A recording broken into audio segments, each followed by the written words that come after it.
সাপ্তাহিক ছুটির দিনে সাধারণত কর্মজীবীরা বাজারমুখী হয়, কিন্তু বাজারে পণ্যের দাম দেখে অনেকেরই চক্ষু চড়কগাছ। একরাশ অস্বস্তি নিয়ে কোনো রকম কেনাকাটা করে ফেরেন তারা। বাজারে সবজির সর্বনিম্ন কেজি ৭০ টাকা পটলের, এছাড়া প্রায় সব সবজির কেজি ১০০ টাকার উপরে। বাজারের অবস্থা খুব চড়া।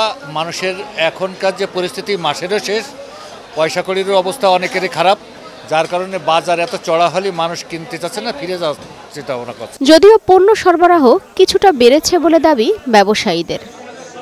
সর্বনিম্ন যে সবজিগুলা অনেকটা দাম কম, যেন পটল ৭০ থেকে ৮০ টাকা, ভেন্ডি ৭০ থেকে ৮০ টাকা, জালি ৬০ থেকে ৫০ টাকা, তারপরে আপনার আছে যে মূলা ৭০ টাকা কেজি, সর্বোচ্চ আপনার আছে সিম, তারপরে বেগুন, দুটো দাম বেশি। সিম ২০০ টাকা বিক্রি করতেছি। পেঁয়াজের চড়া মূল্য, লেয়ার মুরগির ডিমের দাম সপ্তাহ ব্যবধানে ডজনে কমেছে ১০ টাকা।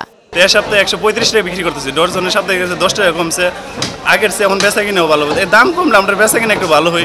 সব মাছই বিক্রি হচ্ছে বাড়তি দামে, এ নিয়ে ক্ষুব্ধ ভোক্তারা। কোনো দিকে বাড়লে সেই দিকে বেশি ওয়েট দিতে হচ্ছে, যেখানে হয়তো কমছে বা কোনো জায়গায় কম্প্রোমাইজ করে এখানে কিনতে হচ্ছে, এটা স্বাভাবিক।